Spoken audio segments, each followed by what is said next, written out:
Hi everyone, and welcome to Deep Geek Live. I am really excited about the subject today.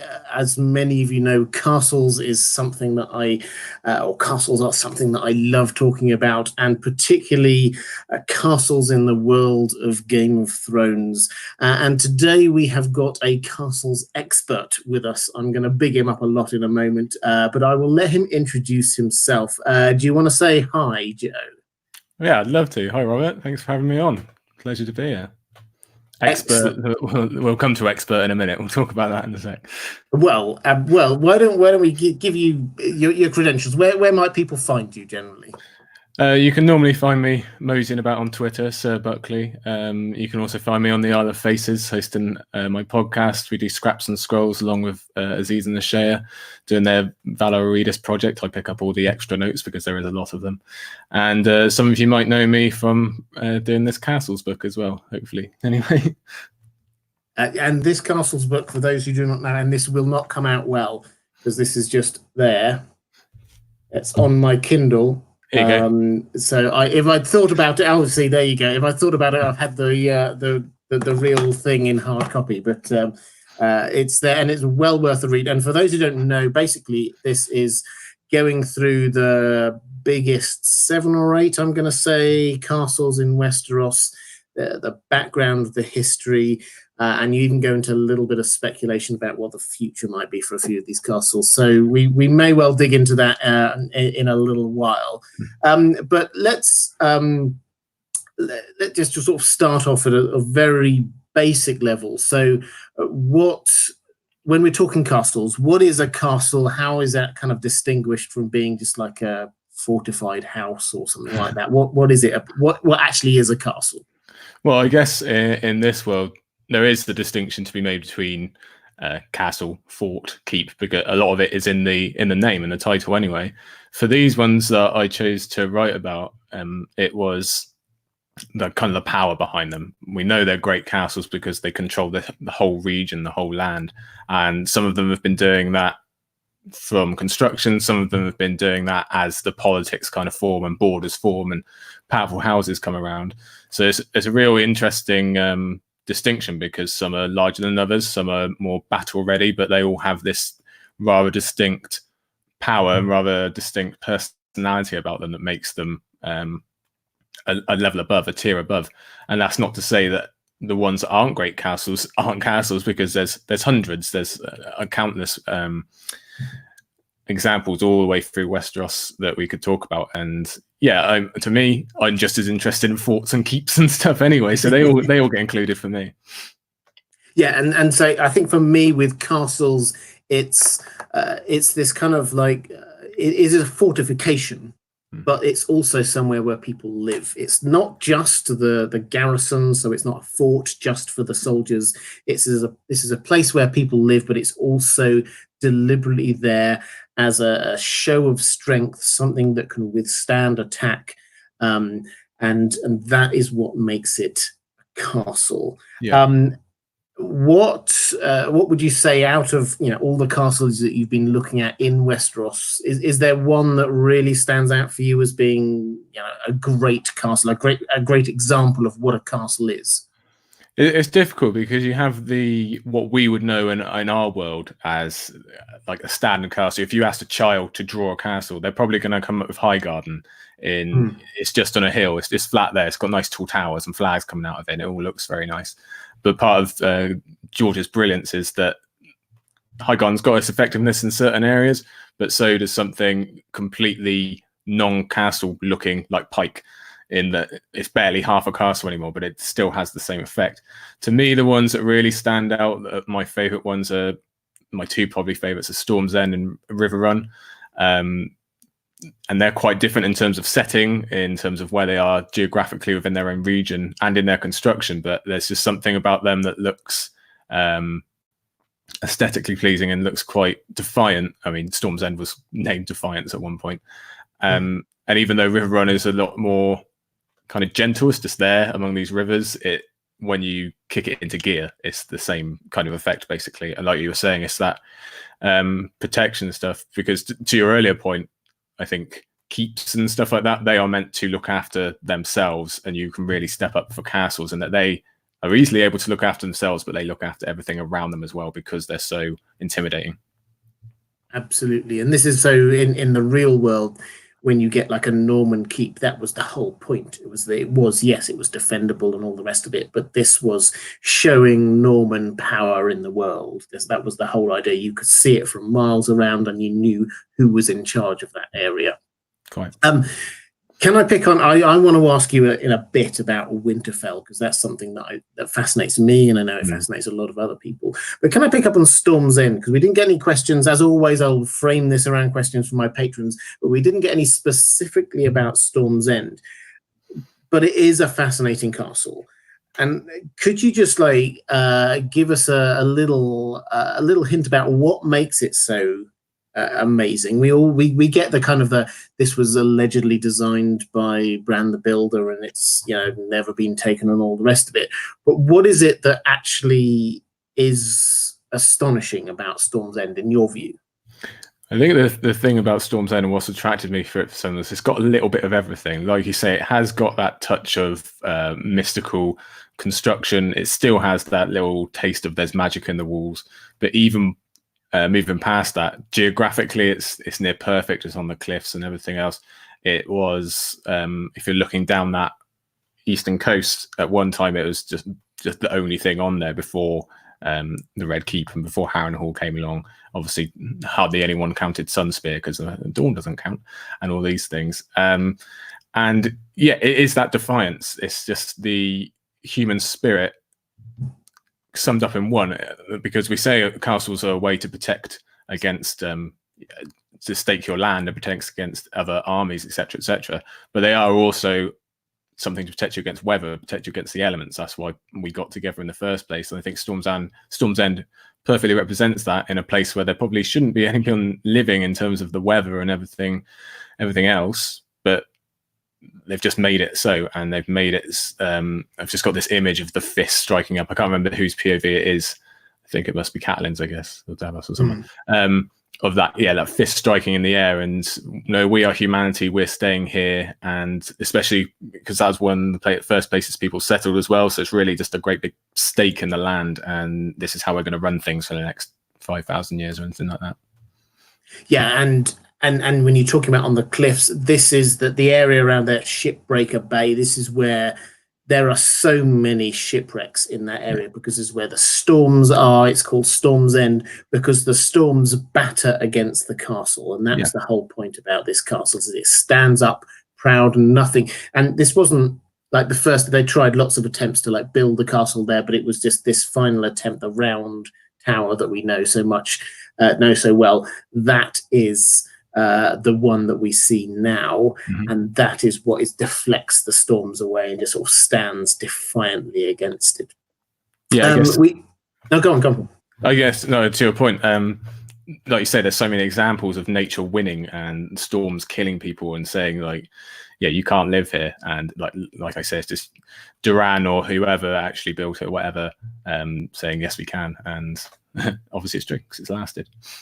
Yeah, and that actually just purely incidentally, this is quite a contrast to a lot of the castles over in the Iron Islands, where the weather and the elements have been winning, and you get and I forget the name of the castle. You might be able to help. There's one that used to be there, and it just got overrun, and the water was going sloshing around, and that's when they had to move to a new castle. And you get Pike, which is there and it's sort of out, but you think, how long realistically is Pike going to survive out on those stacks?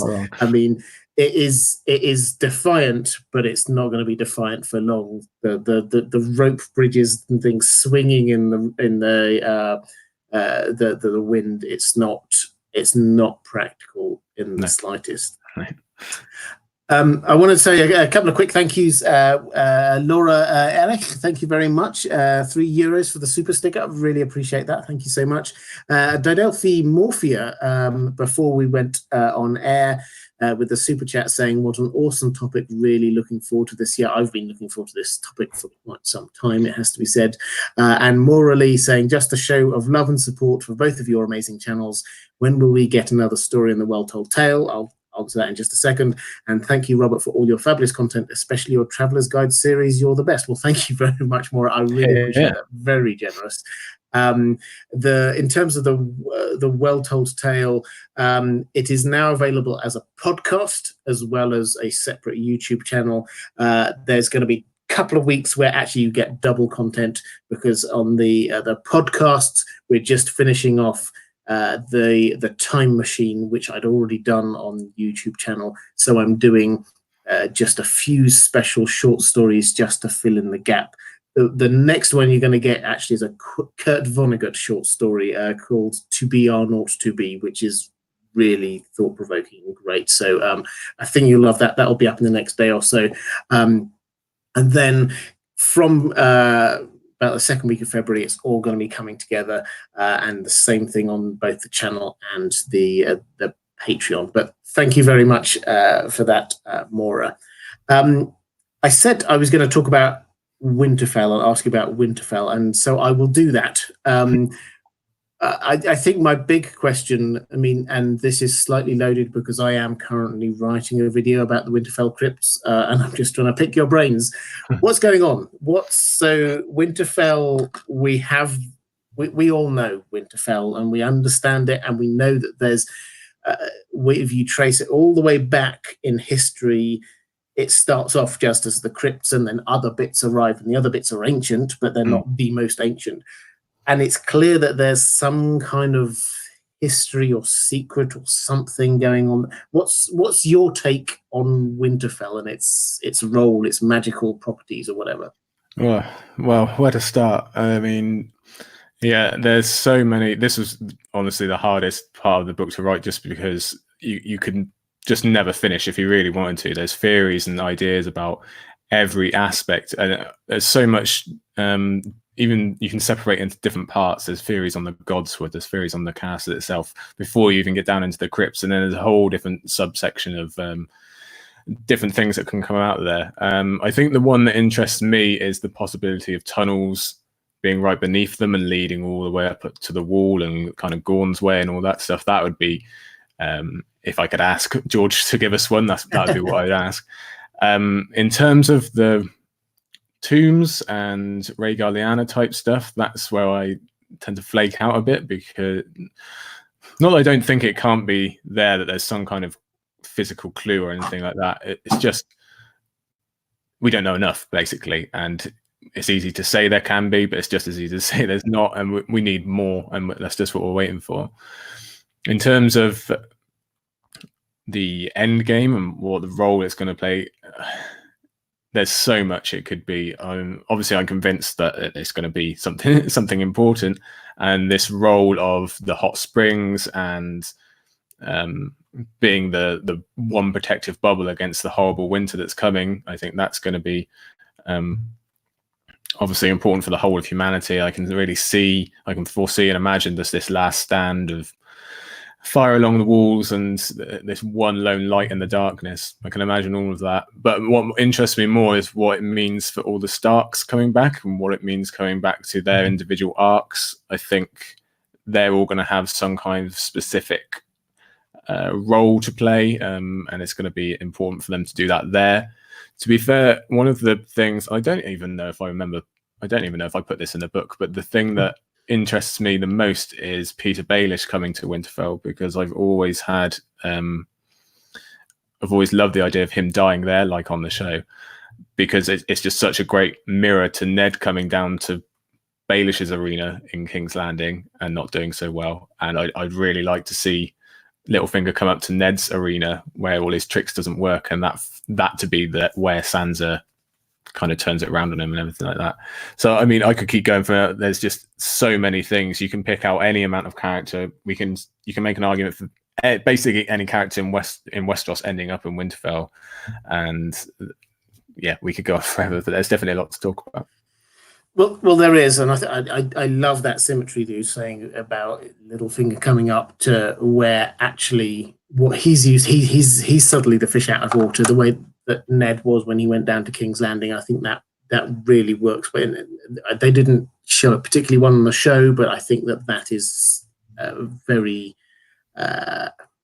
It works for me, this idea that you get this symmetry between Ned and Littlefinger's deaths. And also, I think this, yes, with the hot springs, this Winterfell as being this kind of bulwark against the ice, against the winter. This is the thing that keeps people warm, the kind of the hope against the winter. I also think symbolically that really works well for me. Just in the chat, I saw somebody. Sorry, I didn't spot who it was as it went past, asking about our accents. I very broadly, I will say Joe is southwest and I'm southeast. So let's go with that in terms of which bit of England we're from. So we're probably geographically not that far from each other in American terms, but in the UK terms, completely different. Other side of the world. Exactly. Let's pick up from a question from my patrons.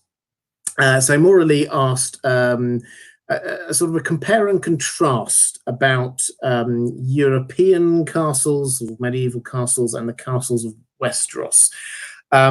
So let's just start at quite a high level.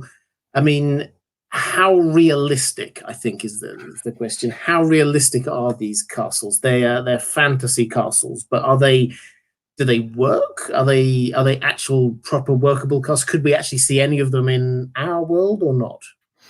Well, this is where we can start to call in. We can start to question this expert title you've given me, because I'm certainly far from that in terms of real world geography and engineering and everything. And I haven't seen as many European castles as I'd like to, as many as I've seen in the UK. I think there are some that definitely can work. Like I say, like Highgarden can work. We could build Highgarden tomorrow if we found a nice hill next to a river. That's fine. Whether the sluice gate on River Run would actually work or not, I've got no idea, but I'm glad that George has come up with it. You can see he's very clearly come up with these kind of unique selling points for each. There's one very clear reason why you would want to live there, and why it's specifically come about. Sunspear, don't see why you couldn't build Sunspear. That's absolutely fine. Quite tall towers. Are they too tall? I've got no idea. You'd really have to ask someone else. Pike, I wouldn't recommend building. I don't think that would work. It certainly wouldn't last for long, but that's probably one we can see. You can actually see more real world examples of. Me and my wife went to Northern Ireland in September and saw where they kind of filmed Pike, and it does look as if you would imagine Pike, where it's a building, water, a stack of rocks, and another building on top. So yeah. I guess in that sense, yes, that one's more realistic. Castle Rock, probably not really going to happen, but yeah, there are definite comparisons to be made, and I think most of them would work, and actually you could live in. The practicalities of someone bothering to live on top of the Eyrie when you have to do all that to get up there, that's probably not realistic. I don't think you actually would do that in real life. But again, I'd like to make quite clear, real world castles, not so much my strong point as the made up ones. No, and I think, well, you talk sense nonetheless, so I shouldn't worry about it. I think that the castles that seem quite fantastical are quite fantastical is basically where my starting point on this one is. And I think the Eyrie is probably a prime example of that. Maura was also asking about the most or least practical. I have the Eyrie down as the least practical of the castles. I'd agree. It's a full day hike up a mountain just to get there. You start off at dawn, it's dusk by the time you actually reach it, on incredibly thin kind of trails that you have to be sitting on donkeys to climb up. There's a chance of you falling off the cliff. It's horrific, just even the thought of provisioning it. And out of commission for half the time as well. Exactly. So completely pointless, really. Yeah. It's a nice boasting symbol. you can't. I mean, the mind boggles the idea you could even do that. Now there are some astonishing. You think of something like the Bavarian castles in Germany, which are these beautiful kind of castles atop hills, and there's one in Portugal. Call it Sintra. It's not. I've got The Witcher on the brain, but it's that's the I can remember climbing up to that, and that left me completely out of breath. And I was an hour or so climbing a hill just to get to it. But that just pales into insignificance compared to what's going on with the Eyrie. It's just so ridiculous. And I think deliberately so. George R.R. Martin was wanting to show it as this kind of attempt by the people who are there to be bigger and better and above everything else. But in terms of the design in Westeros, obviously this is a fantastical world. It's a world with magic. It's a world with dragons. I mean, dragons weren't in Westeros for all of that time. But how has that, do you think, affected castle design? Is there anything that's deliberately different because of the fact that this is a magical world, or is it just that George R.R. Martin has made them taller and more impossible and all the rest of it just because it's cool?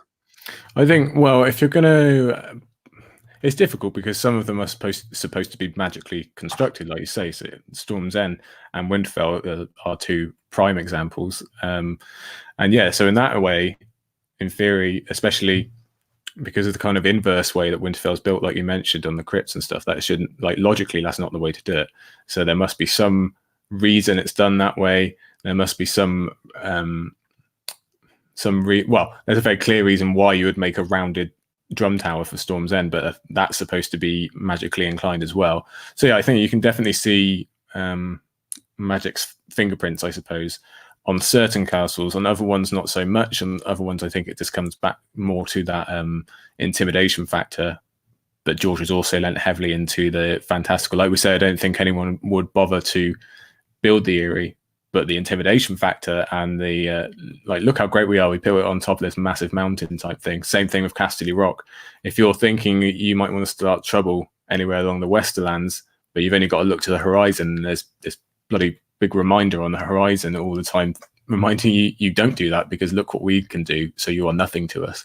I think that's the larger influence, the larger motivation.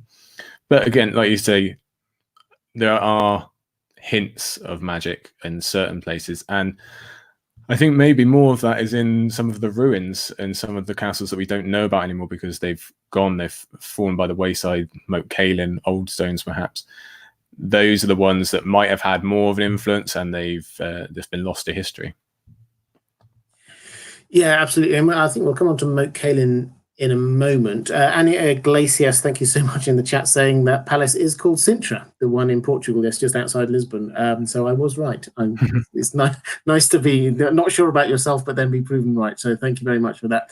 I think, yeah, my take is that, so dragons did come later, and dragons did completely change in the same way that gunpowder changed the concept in our world of whether a castle is workable or not.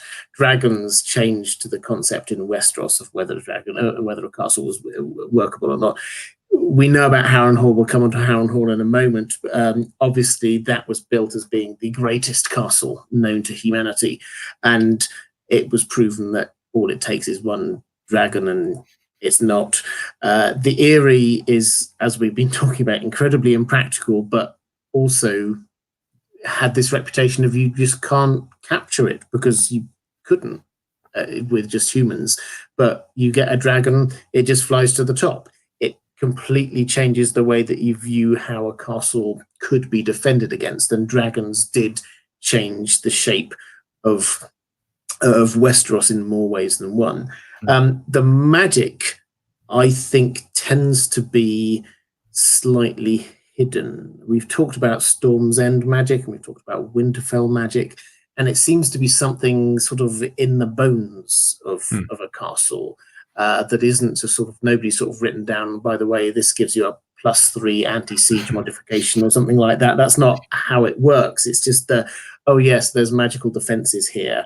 I have to get Melisandre inside Storm's End before I can do anything, that kind of thing, because the magic can't go through it. And yeah, in Winterfell, clearly there's a magical thing going on down in the crypts, but we don't know all the details yet. So these things seem to be sort of hidden away, and from the dawn of time, it doesn't seem that there are many, and maybe there's one I can't think of off the top of my head, but there don't seem to be many castles that are, maybe the exception is Dragonstone, actually I'd like to talk about that, that are built with magic to be magical castles. The kind of castles we've been talking about, none of them actually, with the exceptions of things like the ancient ones like Storm's End and Winterfell, but your Casterly Rocks and the Eyrie and things like that, they're just castles. The Red Keep too.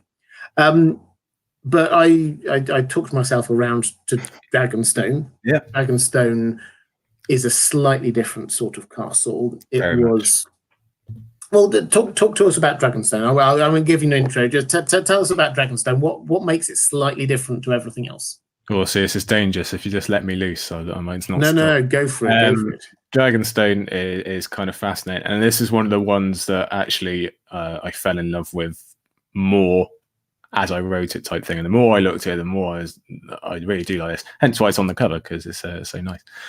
But it's just a complete outlier, and I think I call it something like like Gothic cousin. It's just not the same as anywhere else in Westeros, and obviously that's because it's not built by Westeros, it's built by someone else. And what makes it special is we don't really have any evidence of what Valyrians like in their castles, and whether did they actually even have what you would call a castle in Valyria, or was it more the kind of towers and stuff we've been told about from their cities. So it's really just one of a kind, and I'm so interested. And like you say, in terms of what they can do against dragons, I'd be very interested to see what would happen if a dragon tried to burn Dragonstone, because it is something different about that stone. And not that it's they don't mention it like they do the High Tower or the Seastone Chair. It's not that oily black stone, but it is different. It has been touched by dragons before. Does that make it impervious to dragons? Does it make it more susceptible to dragons? I don't know, but I'd quite like to see. And the mysteries of what's inside it, they keep me up at night. It really does. It's just this ultimate kind of source of power, this big open door to one big half of the puzzle of nature, I suppose, if you get what I'm saying. If one half is Winterfell is supposed to be guarding ice and looking after that half of the balance of the universe, or whatever you'd like to call it, I think Dragonstone is the other. And that's why it's so interesting, because one's been there for 8,000 years and one's been there comparatively since like yesterday, really, in terms of history.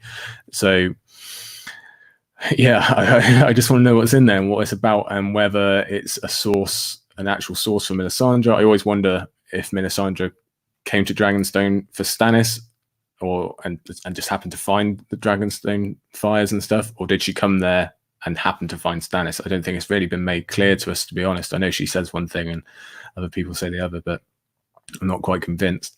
And yeah, and like we said, in terms of the Starks coming, they have to come back to Winterfell to kind of hit the mark on their destiny, or arc, whatever you want to call it. I think it's very much the same for Daenerys, in terms of you are supposed to be like Mrs. Fire. You need to go where the fire is coming out into the earth. Yeah, I'll stop going on because I could go for another half an hour. There's just a lot I want to know about Dragonstone. It's fascinating. I do love it just a bit.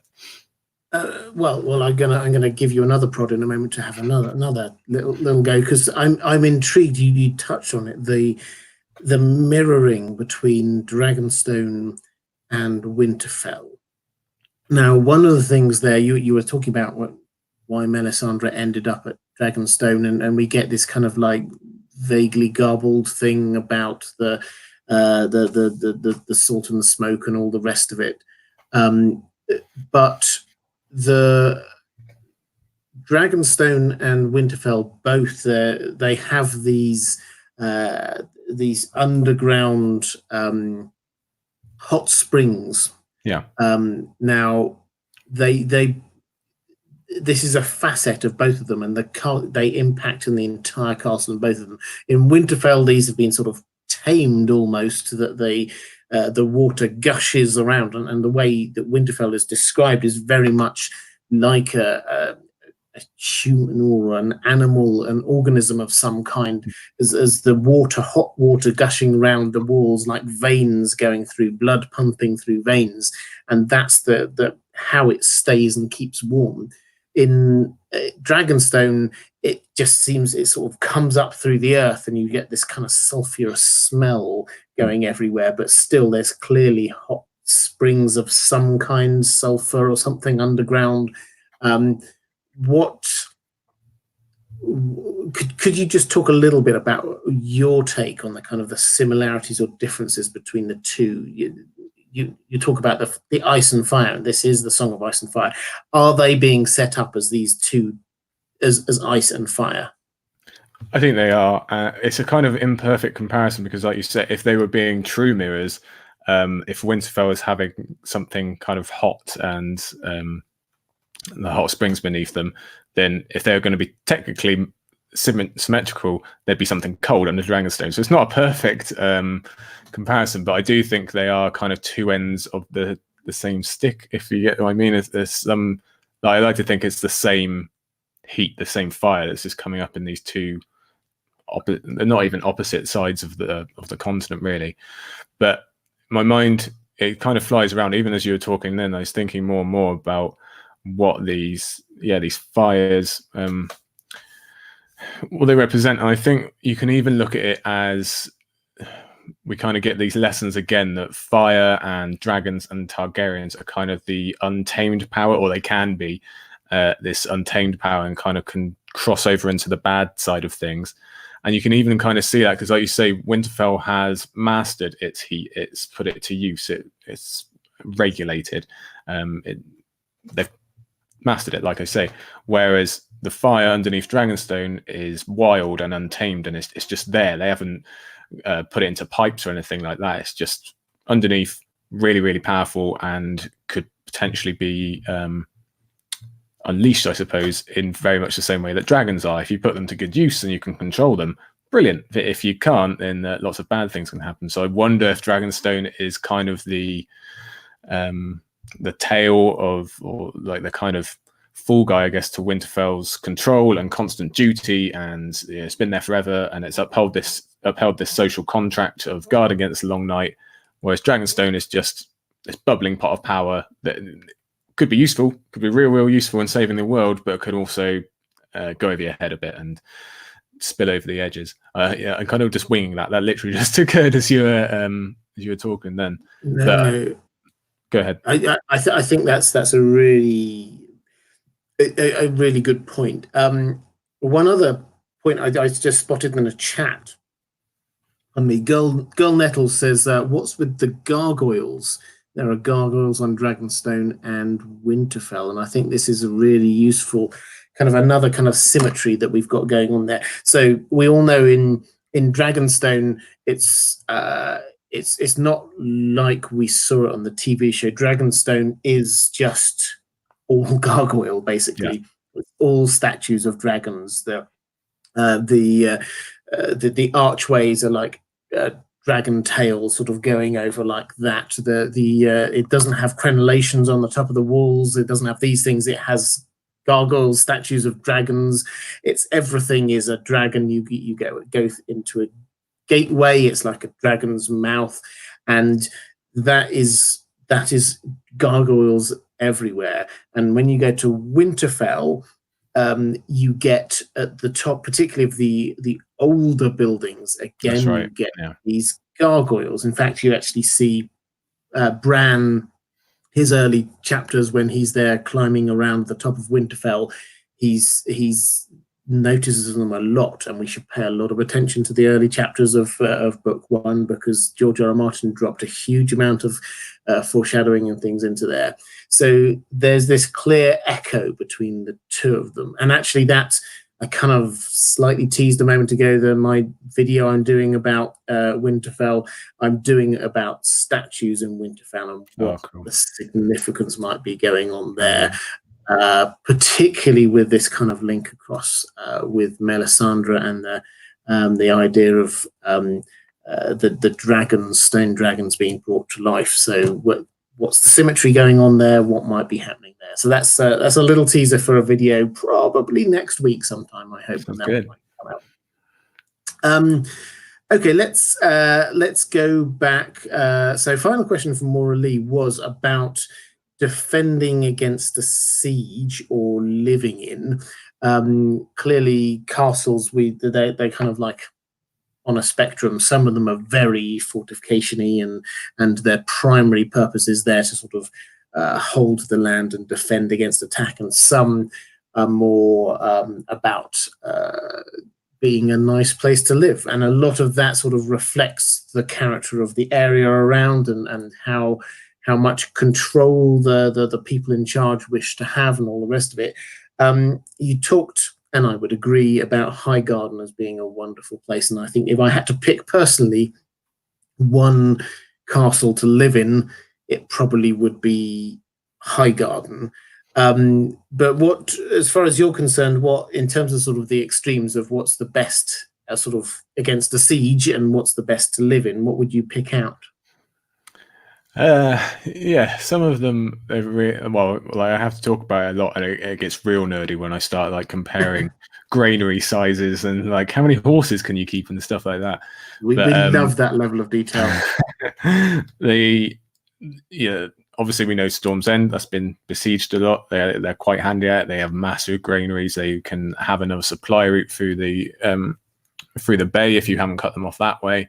Like you say, Highgarden is lovely, but essentially useless, although they do have access to a lot of food. But if you get there in time, they're kind of screwed. All they've really got is their like briar maze, which I don't think is really going to keep out people if they're really interested. Technically, Winterfell can be besieged really easily because it's just kind of geographically, it's in the middle of nowhere if you ignore the hot springs. But the advantage they do have is they have the glass gardens. They're kind of the only one that has this refuel capability. I don't know if that would be enough to keep everyone happy. But the other thing that Winterfell has going for it is just the sheer size of its perimeter. You just need quite a lot of people to get around it. But if I was going to have to choose one that I could want to live in and would be good in the siege, it'd be Riverrun, because I'd want to live in Riverrun anyway, even if it didn't have its sluicegate. But luckily, that's one of the best ones for sieges, and it's definitely one of my favourite gimmicks that George has come up with and slapped on one of these castles. It's really cool, and I just like the Riverlands because it reminds me. Do you want to just explain the sluicegate for anyone who you've mentioned it a couple of times? What is it and what's exciting about it? So where Riverrun is situated between a fork of the two rivers. It sits right there. And when they built it, I don't think it even says specifically which tile they fought up, if they did it upon construction or if it's a later idea. But basically there is in control. If someone is coming from your one undefended land side, I think it's the western side if you're looking at it, they pull up a gate, they let I think it's the tumblestone comes in, fills up this great big ditch that they filled up, and suddenly instead of two rivers there's three, and you cannot get across, or if you want to try then you're welcome to do so, but they have obviously a lot of access from their towers and the walls and crenellations and stuff to throw rocks at you or shoot you with arrows or whatever they want to do. And even if you get there, it's sheer walls, even if you swim across, and we get to see that in the series when the people try and cross. It's quite hard because they sink. So that's why, it's just a real clever trick. I'd like to see it done in real life, and I just like Riverrun anyway. I just think it's cool. We're getting that impression. This is good. So we get. I think the thing to say about these castles is that they reflect, as in any great created world, they reflect the political situation in the area as well as the geographical situation. So you get Winterfell yes, it is. It's got very high walls. It's very imposing and all the rest of it. But it's primarily there. Its primary purpose is to protect the people against the cold and the winter, not against the massive siege. Then you come down to somewhere like Castle Rock, which we'll talk a bit more about in a moment, but that is about access to the gold and all the rest of it. It's basically an expanded mine inside a great big rock with a little bit of wall on the top, and then you get all the way down to High Garden, down in the Reach. It's a bountiful place. Lots of everyone's living this happy life and pleasure barges going up and down the Mander and all the rest of it. It's a lovely place, and yes, it's a castle, but it's primarily there as a thing of this kind of chivalric ideal, I would say. Yeah, this is where all of the knights are. This is and that's what they're about. So it's not intended primarily as something to sort of withstand huge amounts of siege or the rest of it. It's there to be beautiful as much as it is to be functional.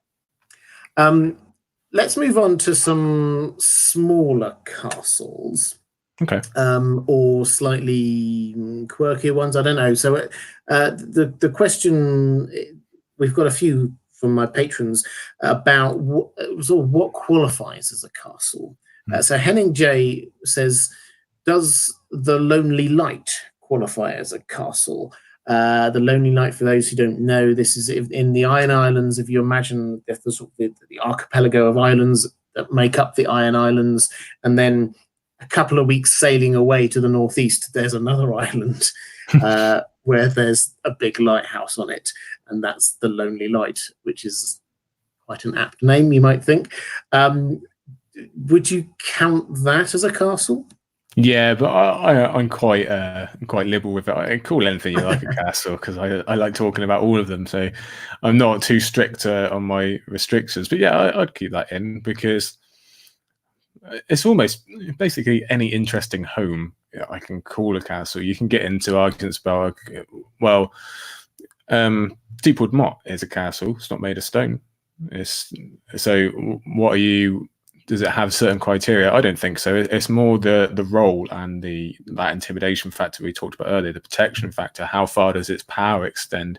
So, yeah, I would call the Lonely Light a castle, even though it's only responsible for its very, very, very niche area of the world, and hasn't got kind of expansive power. But yeah, I still would. I'm quite happy with that.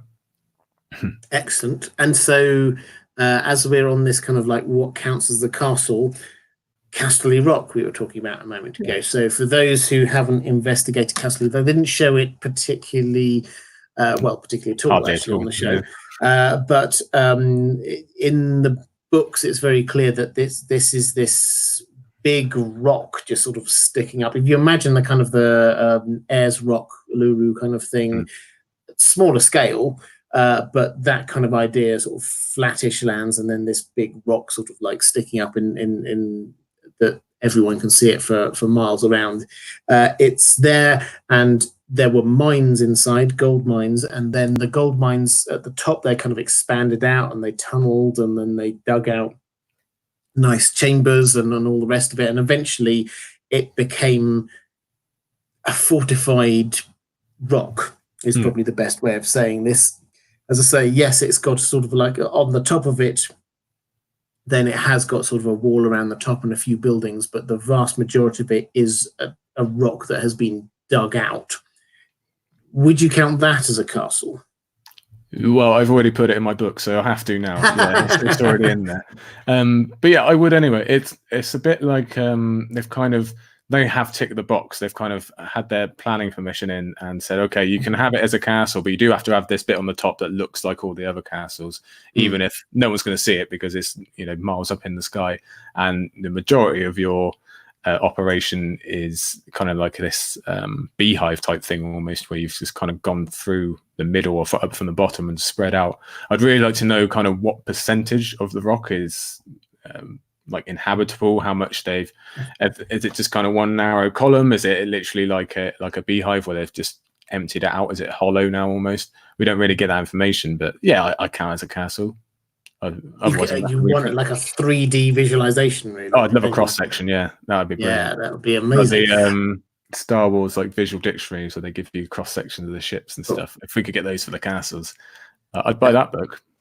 Well, yeah, quite. Or it's a very different tangent, but if you ever are interested by this kind of stuff, Westeros craft, this is the Minecraft. Some people have spent, I have no idea how long, recreating Westeros in Minecraft, down to fine detail on the castles, which is definitely worth checking out if you are interested in that. I've only ever seen the outside of the buildings. I do wonder whether they bothered with the inside, but that's that would be pretty amazing. I would, incidentally, yes, I would agree. I think Castle Rock, it is a fortification, and it is somewhere that people live. I think that basically it is a castle, but it is made best use of the physical geography around it. In terms of, sorry. No, go ahead. In terms of kind of relating that to the question we had before about siegeable castles, I suppose if you think about it, like Castle Rock isn't a great one to be stuck in a siege if they can completely surround the bottom.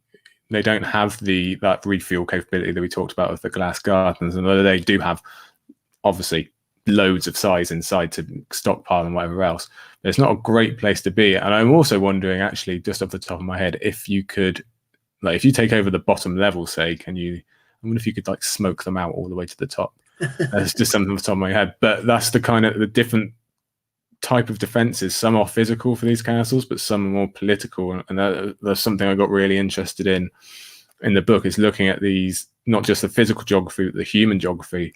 And like Castle Rock is brilliantly set up in that it has like this arc of Westland houses going basically all along those hills, protecting it from the riverland. So even if it was a high garden and didn't have this massive rock protecting it, it's got all these houses sworn to it that they can rely on. And that's just another element that all these castles kind of have to have. And I got really nerdy about where each one is placed within its specific region. Like Winterfell is quite central, so it's quite easy to rule over a big area. But Storm's Land, Sunspear, they're right tucked away in the corners, yet they still manage to rule over, like a 300-mile stretch in terms of Sunspear. So it's really interesting how they work that differently, and how how they've all got different human geographies, and who can take better advantage of that. Yeah, and actually talking about, this is a completely left field question, but it's something that I've sort of occasionally opined on. If you look at sort of human civilization in our world, usually that there's a reason why places are built where they are. Often they're on a coast or on a river or something like that gives them access to the rest of the world. And you'll find that is also the case, or on a hill if you want a defendable area. That is also the case in Westeros. George R. R. Martin has clearly thought about this, and so we talk about Sunspears on the coast. You get high gardens on a river. Castle Rock is right there by Lannisport, by the port, and so on. But there are a couple that aren't. Mm-hmm. And do you think that there are reasons why? And the couple that immediately spring to mind are Winterfell and the Eyrie. Yeah. Do you think that there are reasons why they are where they are? Is it just that there's the hot springs for Winterfell and the Eyrie? Hey, this is a really tall mountain, we'll build something on top of here. Or is there something else we're missing here? No, I think you've pretty much hit it on the head. Unfortunately, the Eyrie doesn't have quite so grand purpose. I think it is, hey, this one's taller than the rest, so we'd have the coolest castle if we built here. And they're not wrong, it is the most defensible. But in terms of Winterfell, there's really no reason for it to be there. It's not that close to a river, it's not on a hill, there's nothing really to protect it apart from these hot springs. So I think you're really getting into it must have some kind of ancient purpose and role to do, or it wouldn't be here. What would be the point? The other, I don't know whether it's luck or if it's designed, but like I say, that Winterfell is the best example of being central, and it also has the biggest area to look for. If Winterfell was where Torrance Square is, or was tucked right up by Carhold or something like that, it would be really, really hard to maintain control over the north, because it's already, there's not as many roads. It's a more individualistic political system anyway, where the Northmen are quite proud and want to run things their way, and then there's the tribes and stuff, the hill tribes. So you need a central power base. So it's really, whether they've lucked out, like I say, or whether it is by design, they've really looked out that Winterfell is where it is, even if to the naked eye and first glance, there's really no reason for it to be there. So yeah, I do think there is a higher purpose of why Winterfell is specifically there. And I suppose actually it also makes sense in terms of their social contract, like I keep harping on about. If you're going to protect all the people of the north, you need to be somewhere where everyone has an equal chance of getting to you, or most people have an equal chance of getting to you. Yeah. I think the social contract of the Starks is that there's a video in there somewhere. Justin Chisholm in the chat saying Castle Rock is the only underground weirwood. Yeah, this is a fascinating thing. The weirwoods, we probably won't get into the detail of all the weirwoods in the castle, but there is one in Castle Rock in the cave, withered and all the rest of it, but it has. There's the room in there. There's the cave that's there has got all of the roots, and it's actually, you have to like clamber all over them just to get in. So it's a fascinating weirwood. And of course, the Eyrie doesn't have one because they tried and it wouldn't take root. So that's, as I say, there's a whole tangent there we're not going to go down, but the presence of weirwoods or not in the great castles is a fascinating subject. Let's do one more question from my patrons before just taking a moment to see what's sort of coming up on this channel and what Joe's got coming up. Casey Corbridge says, do strongholds such as Greywater Watch count as a castle? I mean, I say that yes, but I would love to hear not just on whether you think Greywater Watch counts as a castle, but give us a kind of an overview about what's unique about Greywater Watch. Well, yeah, like you, I would agree that it's a castle, again because of that role. The difficulty is that we know basically nothing about it at all. So what it actually looks like, how it all works, that kind of I'm sure it must have one of these kind of classic George gimmicks. Well, it obviously does in that it moves, but it must have some way of doing that and something cool about it. I've always imagined it to be like this kind of building of almost like a green building of moss or something like that, just because that's what like the frogmen make me think of. I've really thought a lot about the smaller castles. I wish I could have spoken about as well. Maybe one day I will. But there's so many of them, and they've all got these kind of these unique selling points, even if we don't know that much about them yet. And Greywater Watch I especially like, just because I'm really quite a fan of the Reeds in general and their kind of dedication to the old way, and again that social contract and working with nature instead of trying to dominate it, and kind of remembering what's true. And I don't even know if that's historically a Reed thing, or is that Howland interacting with the Green Men on the Isle of Faces? We just don't know enough. But that's definitely probably within my top 5 of ones I want to know more about. And I'm sure that could be a real long list if we were to sit down and write them all out. But it's definitely up there. Yeah, I'd love to know more about Greywater Watch. Well, I think there's definitely a sequel to your book there somewhere. The not quite as great but still interesting Castles of Westeros. That's the thing. Okay, let's take a moment. Just I always in the middle of my live streams, I always take a moment just to let people know what's coming up on my channel. I've already sort of teased one of my videos coming up, but sort of on a slightly more broad level, I'm covering 3 main things at the moment. A Song of Ice and Fire, of course, I'm carrying on doing that. Lord of the Rings videos are now coming out regularly, and also The Witcher. I've done a few videos on that if you're interested in that. Coming up Next month, Westworld Season 3, I will be majoring a lot on that. I'm a huge Westworld fan, so I'm really looking forward to that too.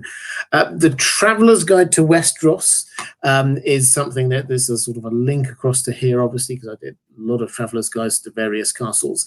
That we are now starting finally, after I think about 2 years, we're finally reaching the end of the Traveller's Guide.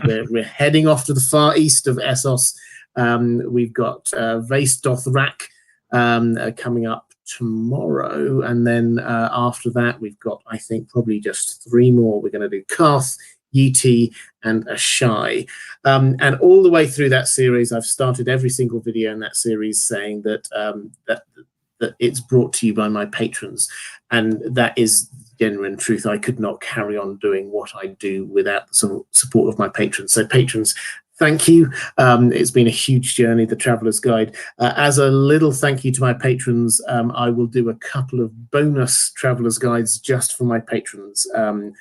Just after I going through, I realized there were a couple of places that I wanted to cover and I didn't, or maybe they weren't quite big enough to justify a whole episode, and I kind of left them off. So I will come back to them, and I will do some exclusive Traveller's Guides just for my patrons.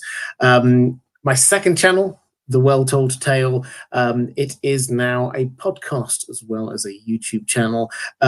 If you want to help support that, the best thing you can do right now is to go over to iTunes or wherever you get your podcasts from and leave a comment, ideally a positive one, but hey, a comment will do.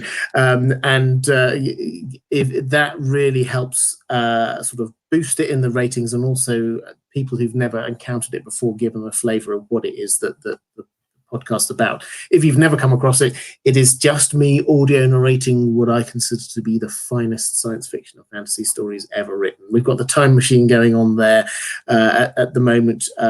We've had Conan, we've had Edgar Allan Poe, we've had Frankenstein, we've all of my favourite stories just in long episodes, 45 minutes or so each time. Just as a thank you to my patrons of The Well Told Tale, because I have a separate Patreon for that, this next payment I'm pausing, so your money won't come out. If you're a patron of The Well Told Tale, your money won't come out this month, because I took a few weeks off just to gather myself and to launch the podcast. And I thought, just as a thank you to you, and as a hey, it's only fair as you didn't get content, not to get the Patreon through, so that's being paused for this month as a small thank you, which does mean I just realized if you did want to join the Well Told Tale Patreon, now's probably a good time to join. You've got 2 days left before the end of the month. If you join in January, you get 1 month free. So there you go, as a possible and sort of inducement for you to go there. But the other thing I should say, because people always tell me to mention merch, if you're interested, there's a link down in the description, and it's free postage at the moment, so you can get that. But Joe, why don't you tell us what's coming up for you and yours? What's happening on your podcast and all the rest of it? Well, yeah, sure, I'd love to. And then we go off script very quickly. First, I just want to say, well done to you. I've been following you for a long time, and this little kind of empire you've got of geeky stuff it's amazing the amount of work you put in, how much you get to churn out. It's obvious everyone likes. I know you're well set up in your chats and your Patreon and everything. So it's a real honor to be on here for someone who's given everyone so much to geek out over. So I just want to get that in for you. Well, thank you. I mean, the honor is mine, as to say, I'm loving your book. So I feel humbled to be able to get people on here. So thank you. It means a lot. But people want to know what you're doing. Oh, what am I doing? Yes, mainly it's the Isle of Faces podcast. Like I said earlier, it's Scraps and Scrolls episodes at the moment. We do have guests on and talking about how everyone got into A Song of Ice and Fire or Game of Thrones. We've had Davos Fingers on there. We've had Vanessa Cole, I knew had last week, Girls Con Canon, all of those type of people. We haven't had one of those for a long time, but they will come back soon. But mainly it's these Scraps and Scrolls episodes that are going along in conjunction with History of Westeros' Valar Aurelius. I send I read along with Aziz and share. I send all my notes to them. Sometimes Aziz gets them, sometimes he doesn't, and everything that doesn't get used up, I put in this extra little podcast. So that's been real fun. We are 4 parts out of 17 for Storm of Swords at the moment, so we're actually kind of flying. It's going quite quickly. On top of that, like I say, more Patreon-only episodes. My lovely wife is going to come on and talk to us again after a long time. And on top of that, personally, I've been working on fantasy novels, science fiction stuff for a long time. That's kind of coming to an end after like a 4-year journey. So that'll be interesting. Obviously, I've had the book. Ironically, when I started writing the Castles book, I came up with another essay idea, because this just started as a bunch of essays.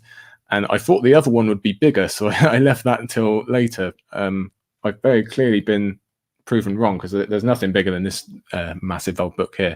So there's another big collection of essays coming in.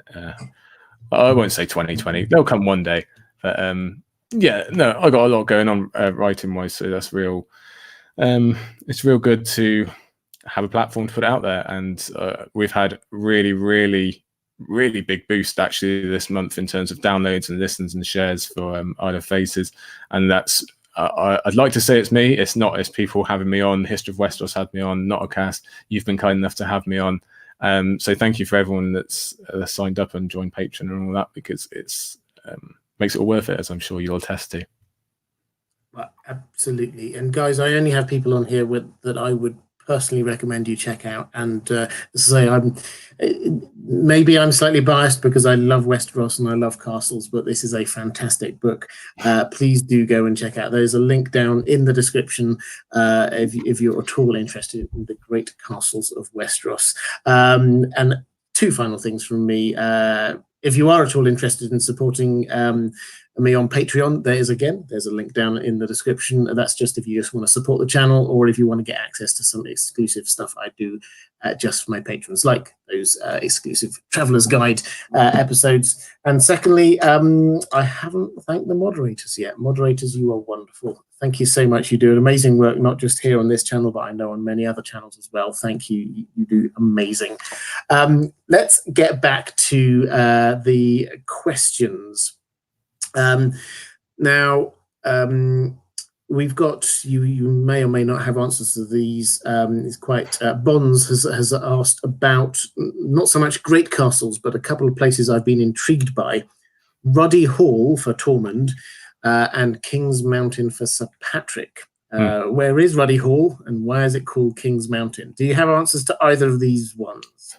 I've got no answers, but I want, especially Ruddy Hall, it's a good timing you bring it up, because we've literally just gone through Tormund's introduction, and where he lists off all his names in these King of Ruddy Hall and whatever else. And me and Aziz have been discussing, you know, which of these titles are true and which are tall tales, and all of that. I'm sure there is a Ruddy Hall somewhere. I'd love to know where it is, and I guess it's very different. Culturally, they don't have kind of castles, and you know, on the show, Ygritte sees a windmill, doesn't she? And she's like, and asks if that's the castle, that type of thing. So it's obviously not the same thing at all. But I would love to see Ruddy Hall. Whether is it just another Craster's Keep, or is it actually like something cool? Imagining it would be something cool, knowing Tormund. Well, I imagine he would say it was something cool. I think, I mean, we don't know much about it, is the honest answer. I think Ruddy Hall, as you say, he's got some sort of title, something like Mead Master of Ruddy Hall. Yeah, something like that.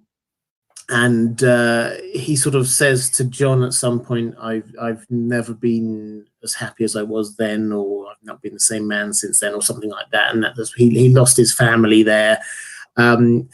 So we don't know where it is. It's somewhere north of the Wall, clearly, that he grew up. My guess is somewhere sort of to the southwest, easy access to Bear Island, with tinfoil hats on. But we don't know much beyond that. It seems to be the Craster's Keep equivalent, a hall. It's not a castle or anything like that. This is somewhere where people gathered and he was in charge of the mead, which sounds like a fantastic job. In terms of King's Mountain for Sir Patrick, I didn't know this, so I looked this one up, and so glasses are going on, and but this is quite fun actually. So Sir Patrick, for those who don't know, this is one of Stannis's knights, and he's just called Patrick of King's Mountain, and we just know that his lands were in the south somewhere. That's all it is. And I thought, well, I don't know where that is. Maybe someone on the internet knows where this is. So I went and had a look, and apparently Patrick of King's Mountain is named after a friend of George R.R. Martin, Patrick St. Denis of Montreal. And the name of Montreal, for those who aren't up with their French, comes from Montréal, which is Royal Mountain or possibly King's Mountain.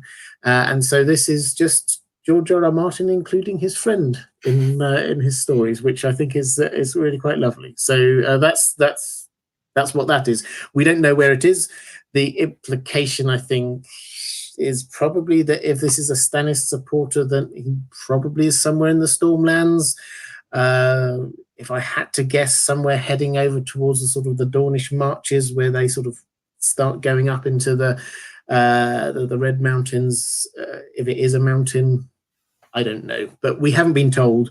But that's the basis of the name. It's an homage to one of his friends, apparently. Cool stuff. Learning every day. Well, yeah, there we go. And well, I said I did on Twitter actually something else I learned. He does this a lot, George R. R. Martin, little homages. It was I was researching for a Lord of the Rings video I was doing, and I was reminded of a couple of things that maybe he borrowed from Tolkien.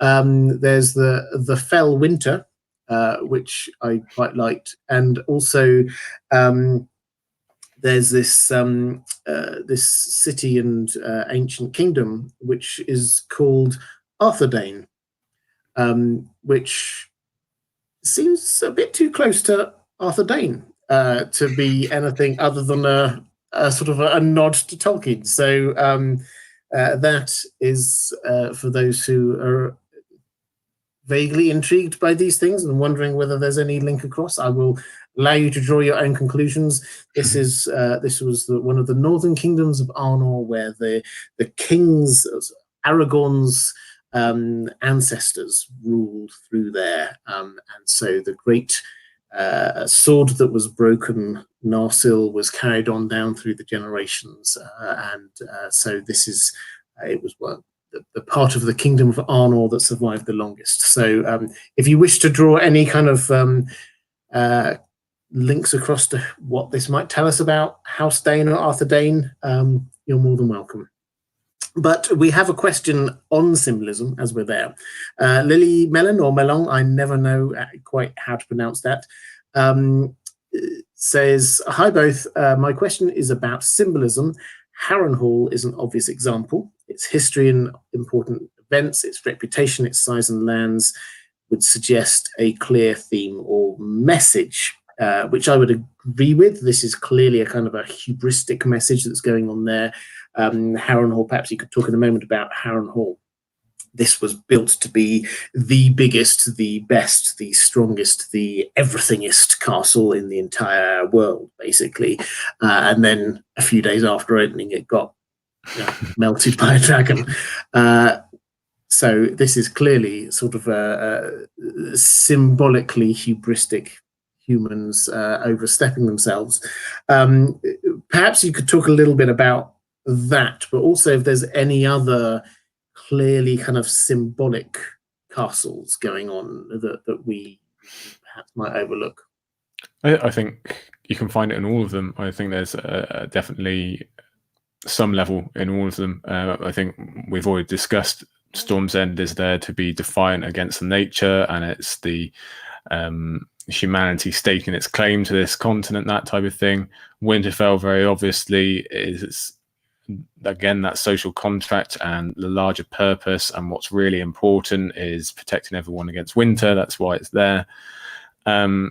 you can really persuade yourself. You can talk yourself into any of them. Castle Rock is quite plainly, we have the most money, and we really believe in that, and we really don't care how much money you've got because we've got more, and everything's gold here, and that kind of thing.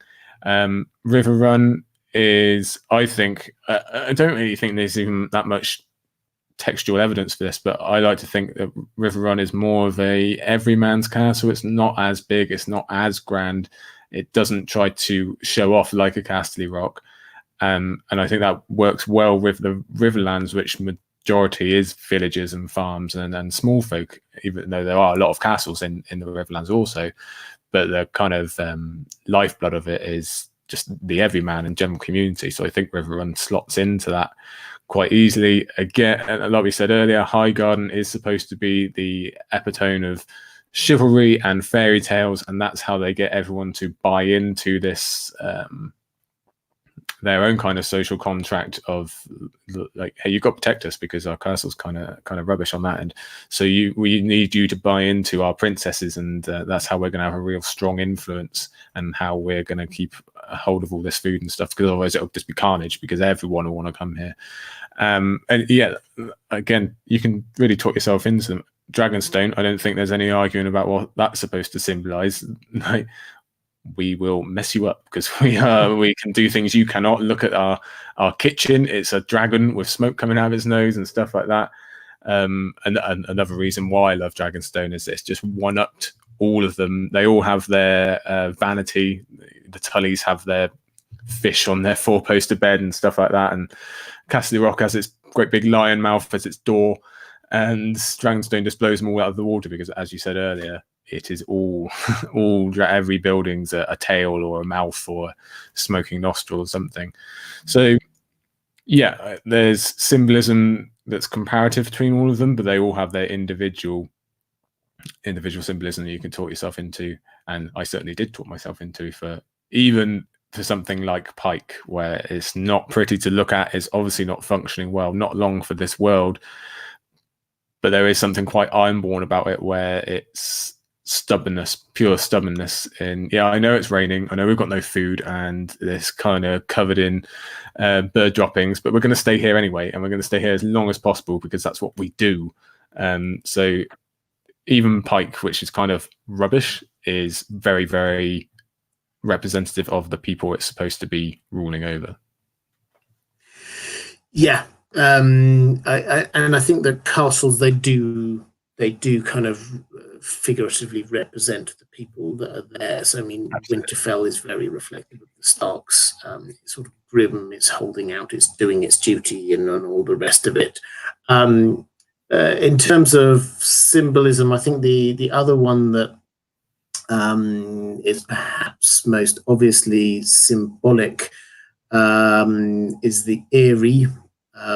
And if you just look at the names that various bits of the surrounding area are called, the Giant's Lance, you get the Moon Gates. The imagery is very much about procreation, about genitalia, about all that kind of stuff. There's blood imagery, there's tears of a woman imagery, there's huge amounts of stuff going on there.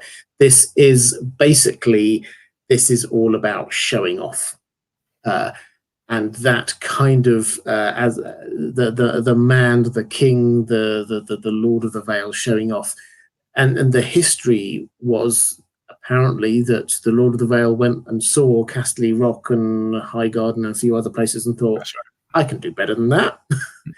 My castle's going to be even more impressive than them. And so that's what it is. This is just it's a bit of masculine showing off, so to speak. Oh, they're all guilty of it, yeah, for sure. That's the whole. They know they're at this very exclusive table of great families, and they all want to be sitting in the coolest, biggest chair, so to speak.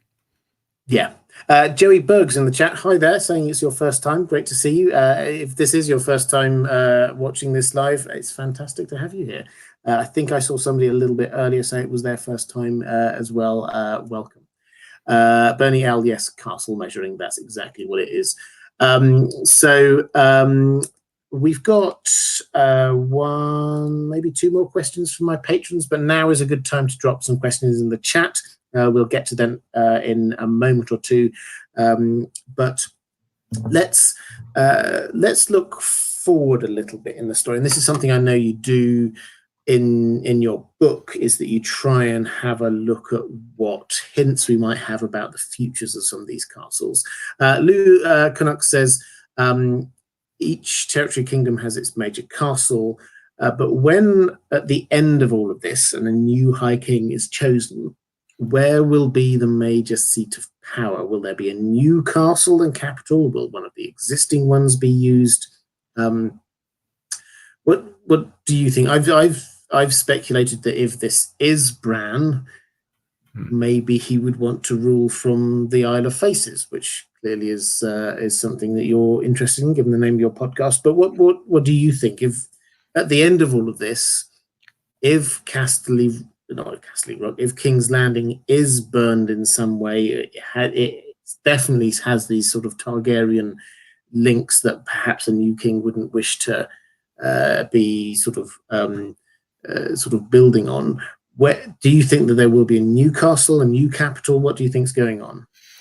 I do think the Red Keep is basically done for, to be honest. I think that's a goner, and I do actually buy very much into the Bran High King Isle of Faces theory. That would make a lot of sense in the symbolism of molding back to the kind of mystical powers and back to nature and how things were before humanity came in and started messing around with stuff.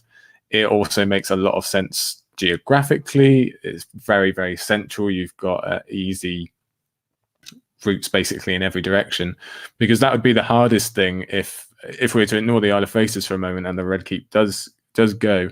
You really can't choose any of these other great castles because they're just not central enough. Fine, you can choose Highgarden, but no one in the north is listening to you. The same if you chose Winterfell. Even if Winterfell was is this great stage for the battle for humanity's survival, and it is literally where the day is saved, that will be forgotten in a few years, and no one at Sunspear is going to give two tosses what's going up there. So you really have to think kind of geographically, logistically. I'm really interested in the idea of a new castle, and I think we kind of get hints that this is like the end of an age, kind of like that, a kind of Lord of the Rings thing where Cersei dreams of there being a new palace on the other side of the Blackwater and stuff like that. And I think Aerys had an idea of something new being built. So it could easily be in the same spot, but not if the Red Keep, or even if the whole of King's Landing is a goner and they just want to start something new in the same spot, then maybe we've already had that hint from Cersei. If they build something new in the Riverlands, that would make a lot of sense. I've heard people say before that they think it would be good to finally have Harrenhal like restored and the curse broken type of thing when the great battle against evil has kind of finished and everyone served their purpose, and that being a symbol that everything that came before is kind of gone, that this curse is gone. I don't like that so much, just because Harrenhal is kind of, it's too big to actually run itself, and it doesn't really make too much sense. I'm just not a fan of it anyway. So the new castle idea really does intrigue me, and like I say, it would be a good kind of bookend if this is the end of an age or an era or whatever you want to call it. And if you want to say everything that comes after this is new, then it'd be a good way to start off with a new castle.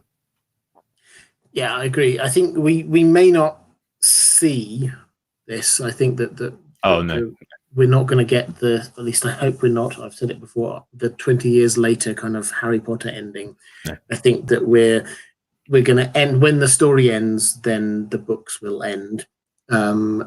There might be a few kind of mutterings about, well, where should we all live, or something along those lines. I would agree with you on King's Landing, I think, or the Red Keep, at least. I think that's gone.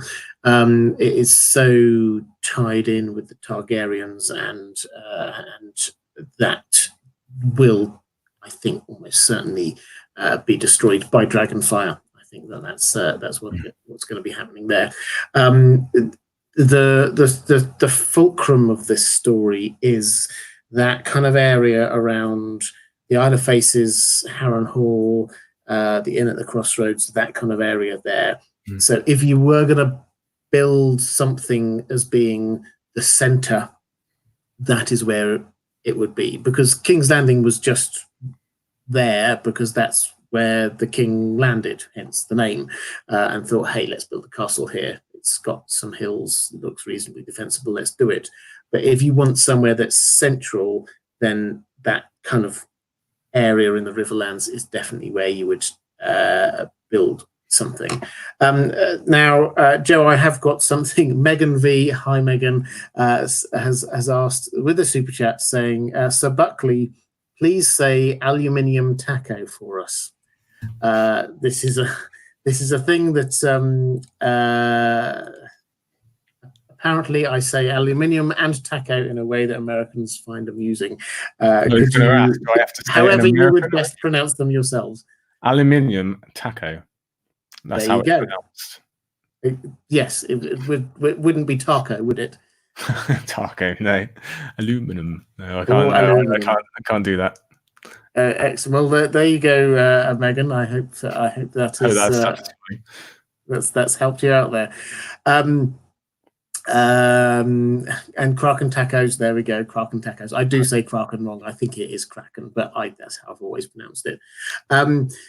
Let's go for a few more minutes. We've got a couple more questions. I think ones that I'd like to ask. You've talked about, as I say, I don't want you to give away all of the secrets of your book, but in terms of your idea of going forward, what you think the fate of these places is, I think we're agreed on the Red Keep. What do you think the fate of, say, Winterfell is? Because clearly on the show, big attack, but it kind of survived, basically. Do you think that's going to be roughly where we're at? It's like we said earlier with the crypts, there's just so many different categories you can tick off of the future of Winterfell, and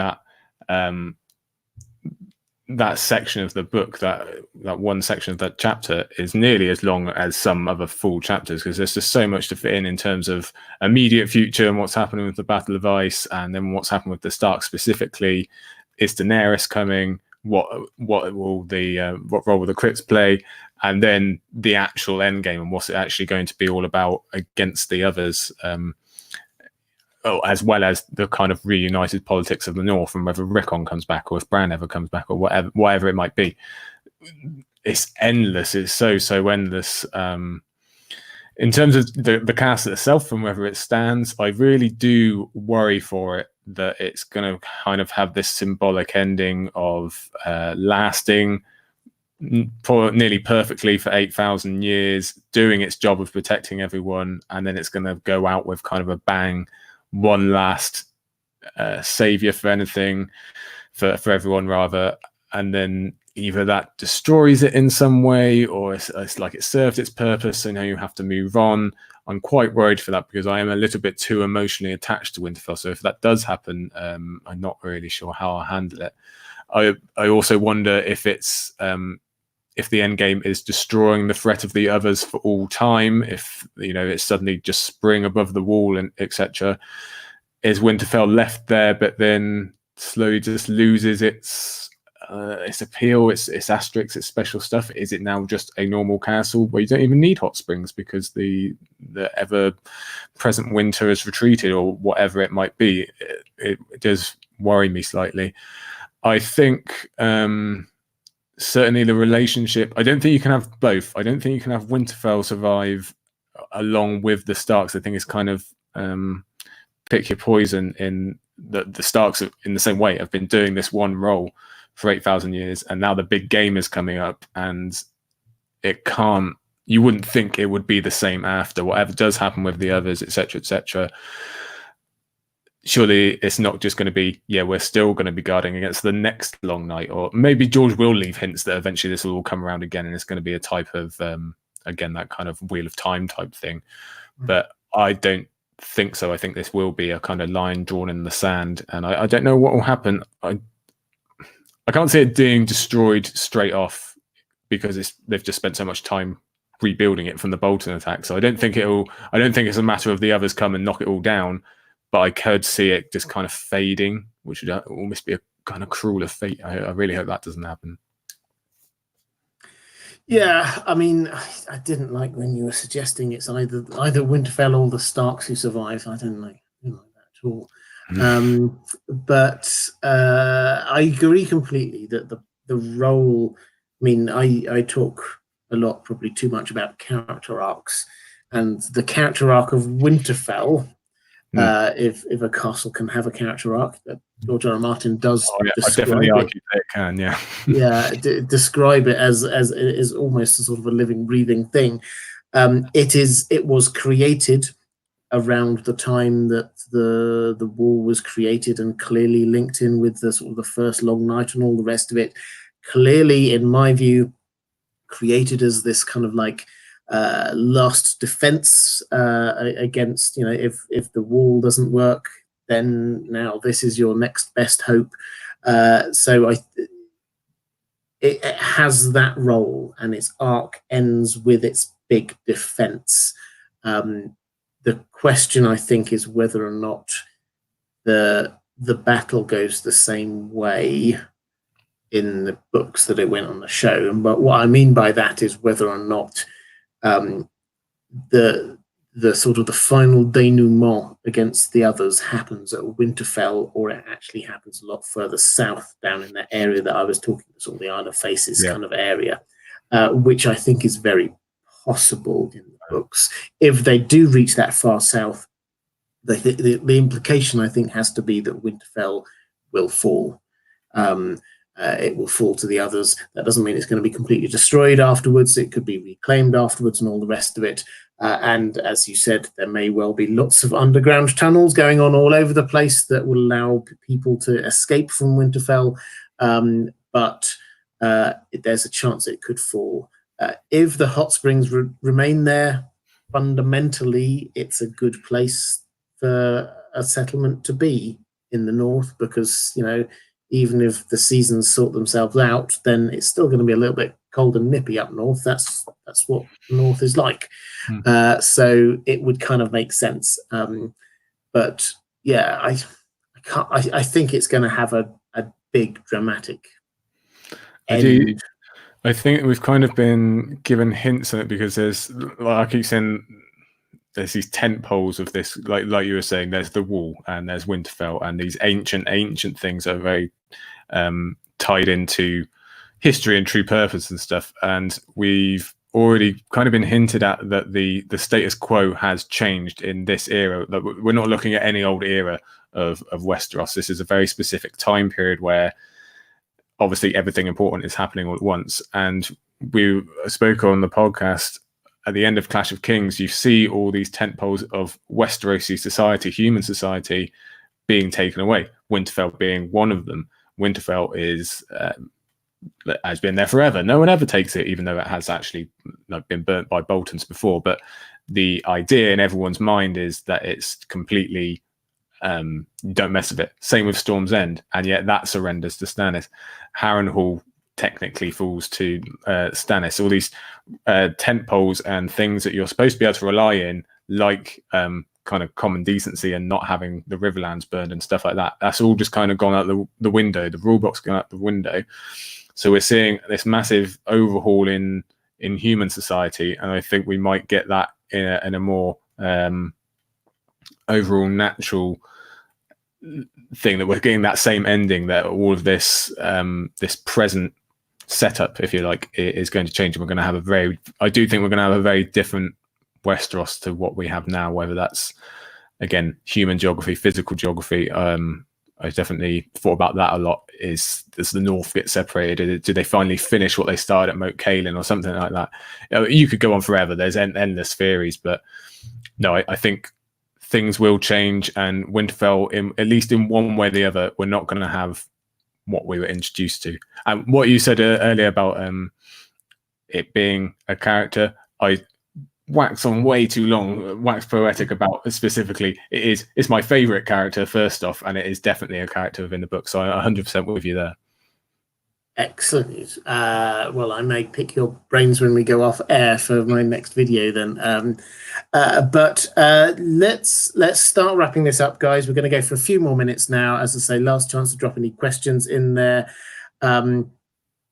Lily Mellon, thank you so much for the super chat, saying such an interesting stream, guys. So much to unpick. More castle streams soon, please. Well, if the demand is there, maybe we can do the Great Castles of Essos. Side note: my name's pronounced like the fruit. Excellent, good. Well, I shall try and pronounce it like that in the future. Thanks, guys. Well, thank you very much. I appreciate it. Just as a sort of well, a couple of things. First of all, have you any other burning thoughts you've had about the sort of the Castles of Westeros that you think I can't leave this stream without sharing this with the good people? Well, I have a lot of thoughts about all the castles. Luckily, I've put it in a handy book for people to read, so they don't have to listen to me going on. I don't find any of them boring. There's questions for all of them. I'm not very good at I'm not like a theory crafter. I'm not particularly well versed in symbolism and reading into things too much, but the future sections for each, it's the same in every chapter. I try and look at, what's immediate, what's threats, what POV characters are we going to see there, who could actually show us the inside of these castles. For instance, Storm's End, I'm desperate to actually get in because it's so important early on in the story, and now it's coming back again. We've never actually been in it. We've never seen it. Davos has gone under it once, but that's all we've really got, and we've kind of sat outside for a little bit. But there's stuff I want still from all of them. Literally every single one. I want to know whether it's immediate, whether it's human, whether it is something to do with the end game and how far the others come down, or whatever it might be. I've also got the theory that the Eyrie just ends up getting abandoned, but I also have this image of my head that I'd love to just see Daenerys there on her own as she comes over and things kind of go wrong and she's pissed off with Jon or something, and she wants to just be on her own for a bit. She's the only one who can get there at the moment, so she just goes and kind of sits in an ice palace because she's Mrs. Fire. So that would just be cool to see, even though I don't think that's actually going to happen. And what I was always thinking about writing this future is that we will get more. Obviously, we're going to get more in terms of the actual plot, but even when Winds and Dream eventually come, there will be tidbits of people's memories of when they went there as a child. I know there's this story about River Run that no one's ever mentioned, or, oh, you didn't hear that about Sunspear, let me catch you up.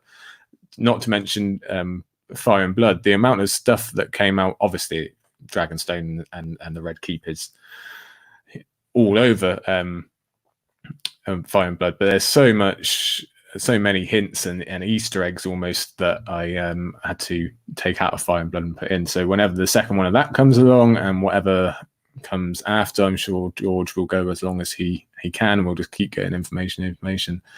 So in terms of what I want to talk about, I think I probably just spoke a little bit too long there anyway.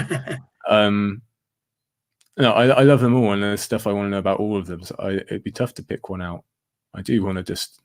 I would talk about any of them for ages, so I'll cease fire. Well, excellent. Well, I will have you back on again to talk a little bit more on this one. Will Moss, thank you so much for the super chat, saying great stream. Thanks. You're very welcome. What are your thoughts on apparently medieval technology dating back thousands of years? I mean, I think what you're asking about here is it's obvious when you think about it, the fact that technology doesn't seem to have progressed in Westeros. In fact, in many ways, it seems to have regressed. I'm going to take the specific example here about the castles, because perhaps this might sort of shine a light on what you're asking about. Joe, could you talk a little about castle technology, in the sense that when you look at the sort of the great castles, the ones that are there have been hanging around for a long time. Some of them are thousands of years old. And we talk about Storm's End, the High Tower, if you can count that as a castle, Winterfell, and it seems like that whatever technology went into building these things has sort of been lost somewhere along the way, and so you get later castles that there's a sort of, are they square keeps or circular keeps, all the rest of it, but there's not a huge advance in technology, and it does look like there was some regression. Is this just that there was more magic back in the day, and that's how these places are good, or was there something else going on? I think that is a big part of it for some of them, certainly, and that kind of square versus circle argument that does come up a lot more than you think, actually, when you start looking at it, and especially at Winterfell, and the idea that, hang on, well, if it's this old, how have we got circles when it's before the Andals turn up and stuff like that? And it's a good question. To be honest, that's one of the ones that stumped me. There's not really any definitive answer for it. It's kind of that old trigger joke from Only Fools and Horses, like if it's a new broom, it's had a new handle and a new brush and stuff. Winterfell is kind of like that. It's so old, we don't know how many there's been, and this is something actually we spoke about when I went on Notacast to talk about Winterfell, is that it's been there so long. There's been different Winterfells, essentially, because all of these buildings haven't existed at the same time, and some like the first keep and stuff are really, really old, but was that the new bit at one point and surrounded by other new old ones, or what? So yeah, I think definitely you can see there's this stalling of technology, and I guess the only outlier again is kind of Dragonstones, because if you want to count dragons as technology or magic, they have something else to make their gargoyles and manticores with, etc.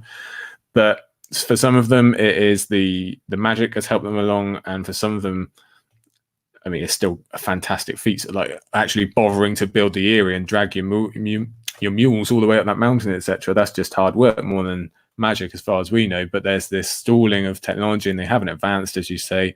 I think that ties in a little bit what I was saying, that they're kind of stuck in this one era, and that's all supposed to end. If anyone reads Discworld out there, firstly, you should if you haven't. But one of the things that Terry Pratchett sprinkles in through I think it's like 31 completed novels, is that slowly they do actually kind of make technological advance, and they kind of click onto stuff like Sephamore Towers, and then I think there's trains near the end and stuff like that, when at the beginning it was completely medieval society. So there's this little hints of society progressing, and I wouldn't be surprised if we get nothing so blatant as that, but just hints that this kind of enclosed era of this one period of history has come to a close, and they are going to be able to move on afterwards. That wouldn't surprise me at all.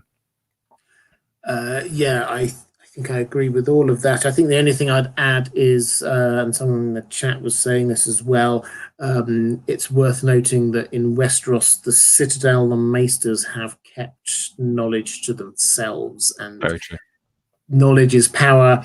They are deliberately not spreading out all of the knowledge to everyone. They're keeping it themselves. Now, that is holding back technological advancement, I suspect, very clearly, because if you want to learn how to do anything and get the knowledge how to develop things, you have to go to them over there.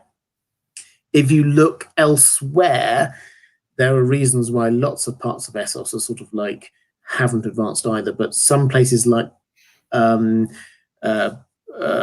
Bravos are showing signs of technological advancement, that places that have been free, and they we're told that their arsenal, their shipbuilding area, they can build a galley every day, a war galley every day, which is like seen as this wonderful marvel. And they've got the Titan of Bravos, which is this great feat of engineering, which is there, which sort of sounds this great horn and all the rest of it.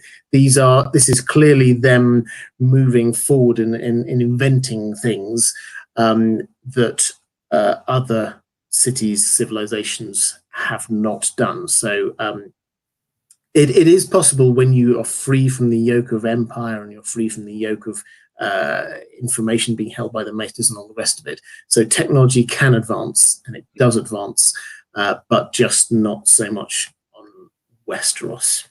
That sounds like a very kind of George message to get across as well. The hoarding of knowledge, like you say, and well, we could go on about his comments on this society as it's set up, and I think that's definitely one you could include.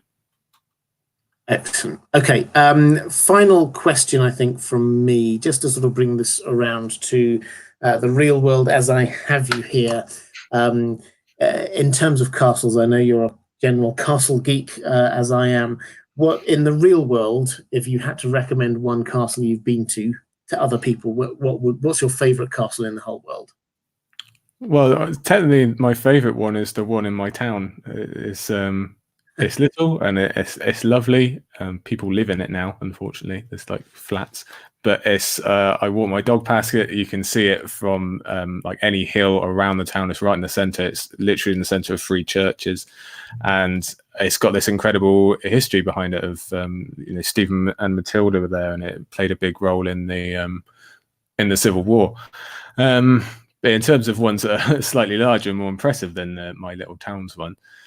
It's Warwick Castle, I think, is probably my favorite, just because that probably started off me really liking kind of big castles. I remember being taken there when I was young, and they let you walk around the grounds and all this, and I got to try on like chainmail. I must have been like 8, and I just remember thinking like, oh, they actually exist. Like, they're not just in comics or whatever I was reading or whatever. And it really gives you this big sense of, oh, these things are actually everywhere in England. We're really lucky to live where we live. I used to live in Cardiff, and theirs is just like literally in the middle of the town centre. You just walk in it whenever you want. And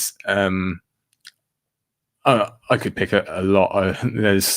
They're all brilliant. They really are. And like I say, we saw these ones in Northern Ireland, and my breath still gets taken away the same as it did when I was 8, as I am when I'm 29, and seeing these castles. And it blows my mind that people could build them. First off, it blows my mind how much they must have meant to people. And I mean, I'm basically just reading out of my own introduction here, but the togetherness and the idea that we are better together, castles represent that. They're the literal definition of let's all get together, look after each other, and not to kind of paint over that many bad things have happened in castles also, but that general message of no, we're moving away from kind of small villages and nomadic society. Now we're going to stake things down, and we're really going to have an effect on this world. I think that's the castles are us saying that, and just the fact that they have lasted so long to current day, and they look just as beautiful now as they did then, gets me. And like I said, I can see that in Warwick Castle and Cardiff Castle. I can see that in my little town castle as well. Love that. I think I've been to Warwick Castle several times. I agree. It's a wonderful castle. It is wonderful. A personal favourite of mine, I would say, is Beaumaris. If you ever happen to find yourself up in the northwest corner of Wales, it's Edward I built a series of castles all the way in a sort of curve around the corner of sort of the northwest of Wales, and they're built some. He sort of like reclaimed some. Let's use that language from the Welsh, but they're all astonishing. Beaumaris is the picture perfect. It was never completed, but it's just like if you imagine a castle with its sort of curtain wall and its moat, it's just exactly how ideally a castle should be. And you get Carnarvon and Conwy and Criccieth and other Harlech and so many fantastic castles up around there. So that's my own personal favourite. Okay, guys, I think we're going to wrap this one up now. I will just give Joe a chance now just to remind everyone where they can find him on the internet. Yeah, sure. You can normally find me hanging around Twitter at Ser Buckley. That's the George version of Sir, S-E-R. Normally going on about something, normally castles, if I'm honest. I'm on the Other Faces podcast. We're doing Scraps and Scrolls every week. We'll be having our guest episodes return soon. Like I say, my lovely wife, who's much nicer to listen to than I, will return.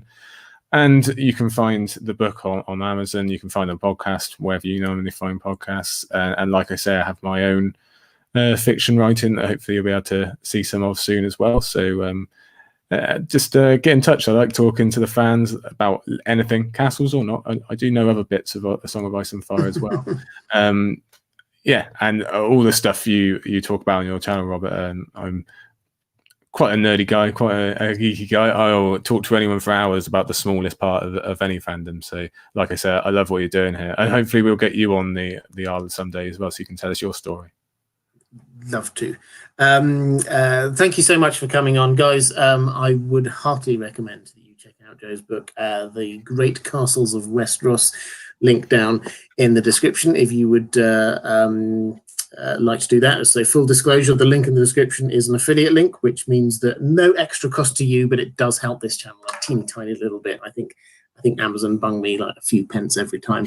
Sanrixian, thank you so much for the super chat, saying thanks y'all. Great stream. You got me saying y'all there. I can never say y'all properly. But thank you, Mallory. I really appreciate that. I'm going to take you off for just one moment, Joe. If you are watching this a little bit later, not live, then appearing somewhere here will be a link to other live streams that I have done recently, and appearing somewhere here is going to be a link to my Patreon page. So if you're interested in either supporting the channel or getting access to some of the stuff I do just for my patrons, those are the places to click. I'll bring you back on just to say goodbye. Thank you so much, everyone. It's been really good fun chatting about castles. Definitely have Joe back on again if he is up for it. And I will see you again same time next week. Take care, everyone.